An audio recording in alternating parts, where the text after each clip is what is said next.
Welcome. You have reached review time with Imperial, and today's review will be John Wick 4. Subscribe to the channel, like the video. Let's get into it. So this series of John Wick, this is part 4, of course. And if you ain't a John Wick fan, you need to just what's the hype? Start from John Wick 1 and then work your way to John Wick 4 because it's one of the best franchise series. They could keep this thing going. We'll get into the storyline. I don't see no reason to stop it. This definitely should be a hit in the movie theaters. I'll be shocked if it's not. Let's go over the cast. Of course, Keanu Reeves, John Wick, Giorgio as the Elder, Lawrence Fishburne as the Bowery King, Lance Reddick, rest in peace, as Sharon, Ian McShane as Winston, Clancy Brown as Binger, Marco Zarro as Chidi, Bill Skarsgård as Marquise, Amy Kwan as Mia, Donnie Yen as King, Shamir Anderson as Tracker, and Rina Sawayama as Akira, and Hiroyuki Sanada as Shimaza.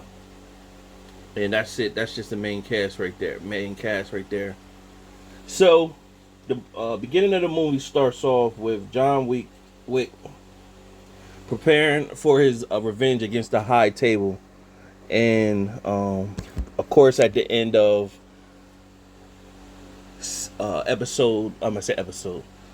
John Wick 3, he got shot off the roof by Winston, and the Bowery King picked him up. And he woke up underground, and Bowery King was all cut up. And you knew he was going to be out for revenge after that. So, his first mission is to go after the Elder in Morocco. You know, in the other John Wicks where he would be way out in the desert, and it'd be that one person that he'd be talking to out in the desert. So, he's starting straight at the top. So, the Elder is supposed to be above the table. And he kills him. But of course, this thing is bigger than John Wick. You kill one, they replace him with somebody else. And so they instantly, the trickle down effect from that, they want to decommission Winston's hotel. And basically that means they demolish it. So they got everybody out, had to talk with Winston, told him it's because of him that John Wick, he was supposed to kill John Wick, and he didn't. Now John Wick is going rogue. So they decommissioned his hotel and basically said he got an hour until it's going to be demolished. So at this time, what happens from there, you have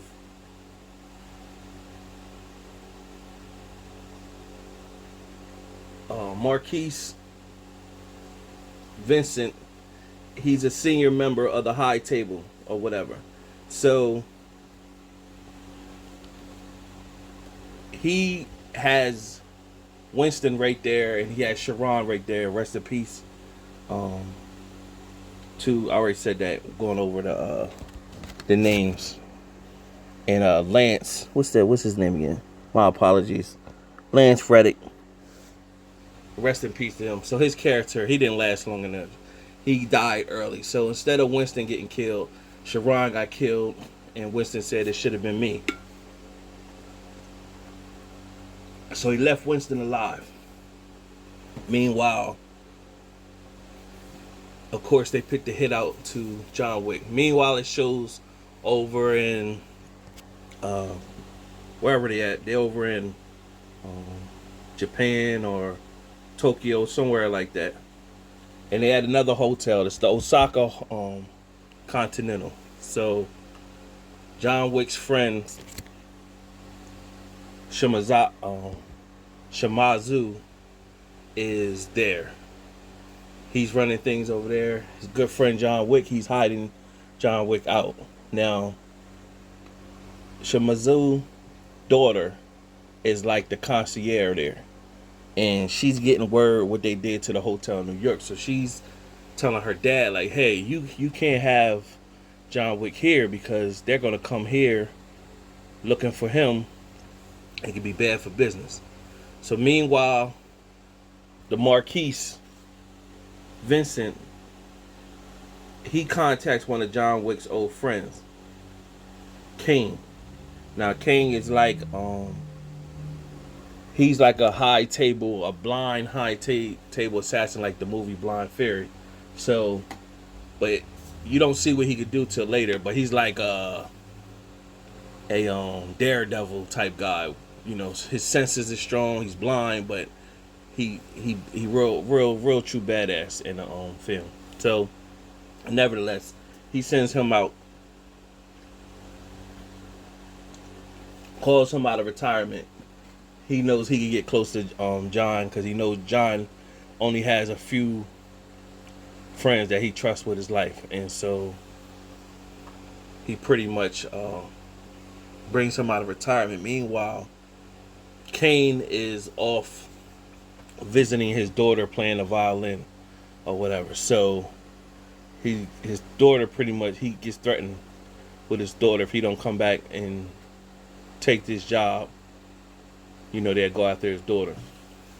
So back to the Osaka Continental.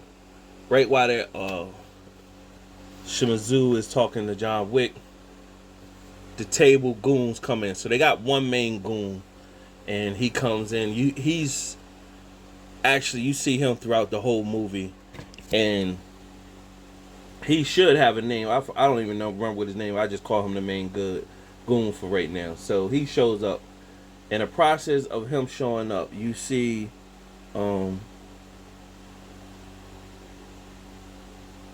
his name is Chidi. I just thought of it. His name was Chidi. So Chidi shows up with the group of the high table goons, and you see him all throughout the film. So he's second to Marquise. Meanwhile, you also see a guy named Mr. Nobody that you find out his name is the Tracker. He shows up with his dog in the Continental. He got a gold coin.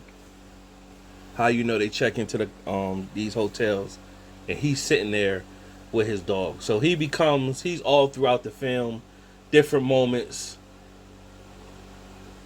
He wants to kill John Wick receive the reward. But he helps John Wick throughout the whole film. There's moments when John Wick could get shot or killed, and he's like a sniper from the back or whatever. And then throughout the film, John Wick also saves him as well. So what happens from there, of course, all heck break loose. Of course, you see the fight scenes that you used to come to see with John Wick. Phenomenal choreography with the fight scenes that was from every level, from gunplay, knives, they had bow and arrows. Oh man, this was action packed. They really, for this to be a fourth part in a series, and they still bring it like that, like, yes, that's why it's no way that this movie don't do great. There's no way that you don't continue this, because the storyline keeps going, and it's a good enough storyline that it's a little redundant, but it's a good enough storyline to keep going. It's not, So, nevertheless, they go through that whole part, and Kane shows up. Him and John Wick have a little battle. John Wick, it's nothing personal. They know what they signed up for, so it's a chance that they would come out and have to fight each other. So, what ended up happening, of course, John Wick is dodging bullets, shooting heads, and he finally makes it out. And he meets Mr. Nobody. Mr. Nobody pretty much let him know, I could have killed you right here, but he's not on contract to kill John Wick right now. So he said the fee's not enough. He wanted to get enough so he could be done and put in his retirement. So Kiara, which is Shimizu's daughter, she gets shot. Her dad gets shot too. He's been soldiering up. So it comes down to Shimizu and Kane. And that's the blind assassin. And Kane pretty much say, hey man, just give me where John Wick is and you could go and live with your daughter. Shimazu's like, I gotta die with honor. I ain't giving nothing up. He gave his daughter, like, the goodbyes, and he went out there wounded and tried to fight Kane. Kane bested him, of course, and killed him. Of course, Kiara came to try to. She was getting ready to grab the knife to try to fight Kane, but he told her, just live. Like, let the sword down, just live. She did. She dropped the sword, and her dad died in her arms, and Kane stepped off. Kiara made to the subway where John Wick was, and pretty much told John Wick, if you don't kill Kane, I will. My dad died because of you. And if you don't kill him, I will. So from there, Winston went to the Bowery King to let him know that, hey, I need to talk to John. And the Bowery King, like, you tried to kill him. Like, why would he want to talk to you? So he set it up to talk to John. He was put a tombstone for Sharon, and he put a tombstone for Sharon, and Wick showed up. He pretty much told Wick, you get in this, and what happened? John Wick said, I'm gonna kill them all. They said once you kill one, a new head to follow. So what you got to do is try to pay for your freedom by killing Marquise, the high table leader. But the only way you could challenge him to a duel, you have to have a crest, you have to have a family. And they already put John Wick's ticket in, so he don't have a crest or a family no more. So he had an old family, and Winston told him, you need to go in Belgium and make amends with them. And in order to make amends with them, they gotta accept you back in. So he showed up to the church where the group was, and they held him up, choking him. And as they was killing him, Wick told him that he could get revenge for them because the woman, her father, was killed by a goon that looked like the Kingpin. And she was like, if you kill him, we'll put the crest on you, we'll embrace you back, and then you'll be able to follow through with the mission you're trying to do. So John Wick went to where this guy that looks like the Kingpin, I don't remember what his name was, but this was a good scene right here. They was at like a club where this guy was, where Kane showed up and Mr. Nobody showed up. So during this time, Mr. Nobody met up with Marquise, talking about he want a deal for like $23 million to kill John Wick. Marquise made him cut his hand to show that he was devoted to the cause, and now he was on John Wick's head to kill him. So they showed up here, and now Kane has a hit out for John Wick, so does Mr. Nobody, and John Wick wants to kill this Kingpin looking goon. And of course, the guy has his goons all through the hotel. I mean, the hotel, through the party club scene, and it's like a big giant fight scene in the rain. And it's very, like I said, the choreography in here, they get it in. And finally, of course, John Wick even bested the guy, took his gold tooth, brought it back to the girls. He paid his debt, and so she crested him. So that at that time, Winston was able to take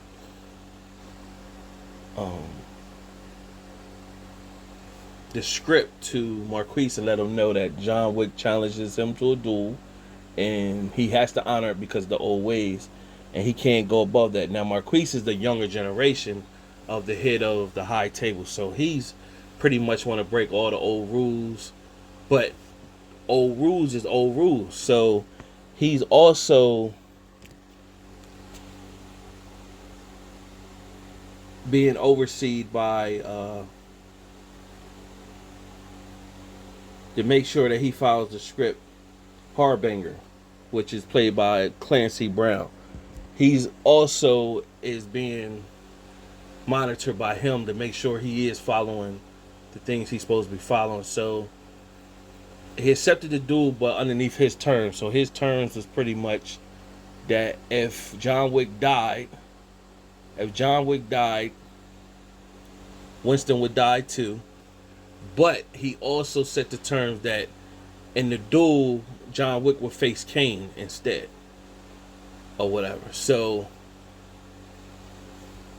they accepted the terms, and when they accepted the terms, John Wick had to make it to the fighting destination by sunrise. So they took John Wick somewhere else. Now he had to make it on one side of a town all the way to the other side of the town.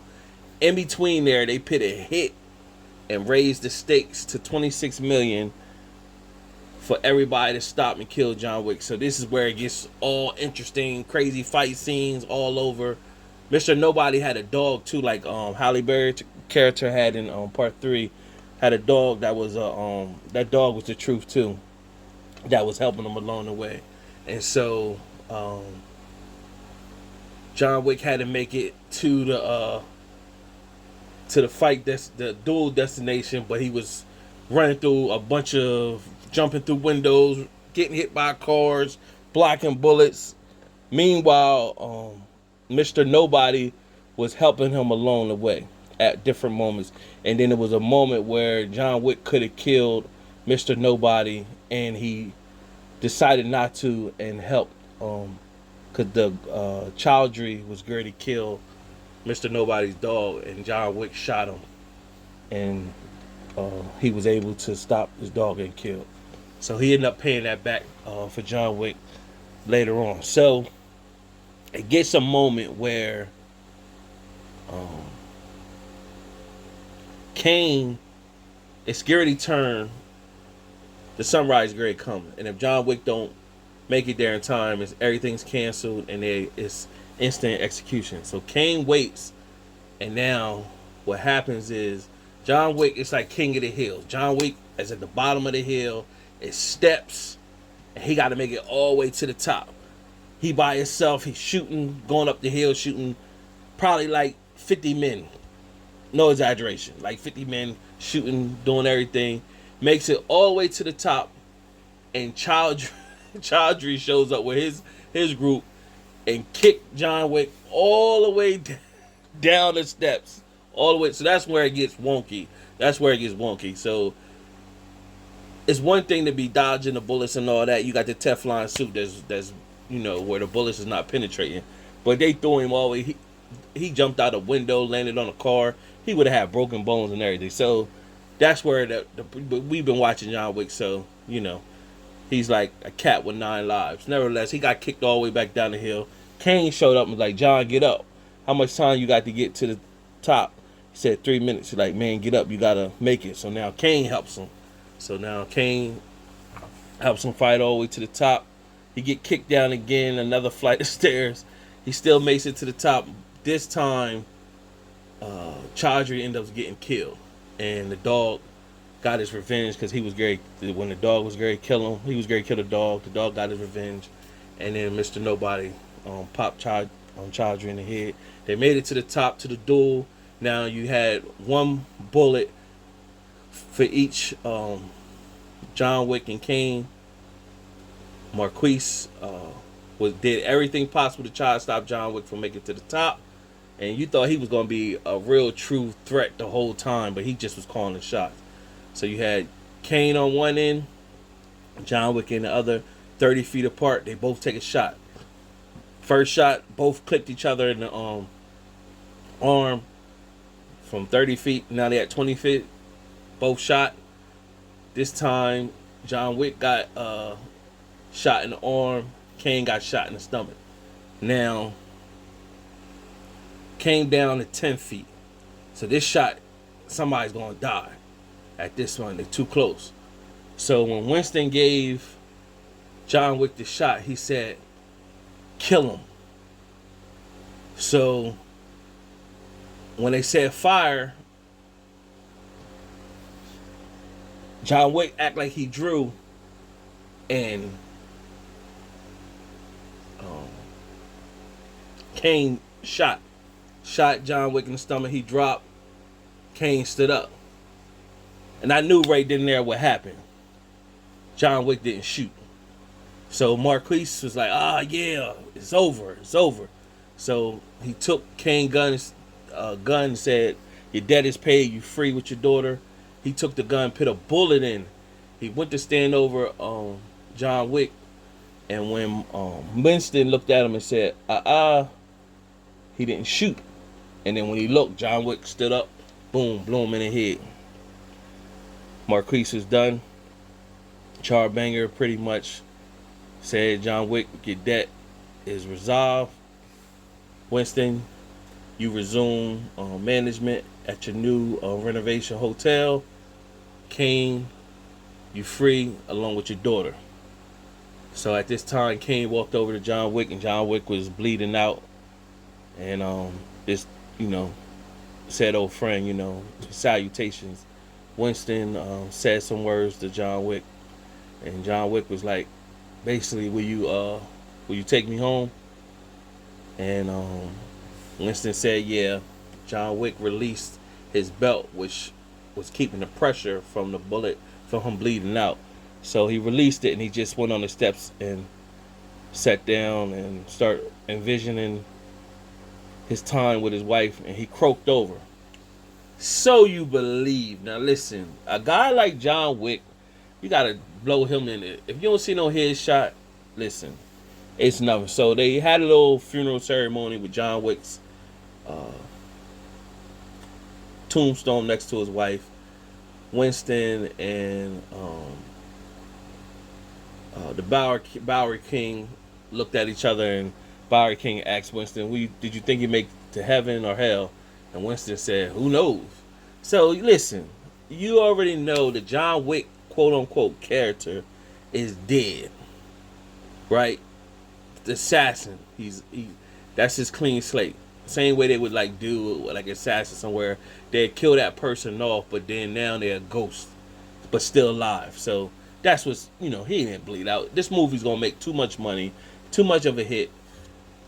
I wouldn't think they would kill this movie off until John Wick becomes a Winston character, where he's the head of a hotel or something like that. Like, it's a lot of money to be made with the John Wick series. So that was the end of the movie, and there is one post-credit scene at the very end, after all the credits roll up. Way back when Akira said that to John Wick, if you don't kill Kane, I'm going to revenge my father's death. So it shows Kane listening to his daughter play the violin with some flowers, walking, and it shows Kira with a hood, and she got a knife. So we're going to see how that play out. That was the post-credit scene. Out of my 4-star rating system, I'm going to give this movie a 3.5 out of 4 stars. I definitely would see how people would give this a 4 out of 4. And I wanted to go there. I wanted to go to 4 out of 4. What reduced it for me was like the parts about him diving out a 7-story hotel, landing on a car, bouncing right back up, king of the hill, flying down, rolling down flights of steps, him getting back up and still fighting total. Nah, man, that's too nuts for me. So that's what reduces it for me. But I give it a 3.5 out of 4 stars. Subscribe to the channel, like the video. Till next time.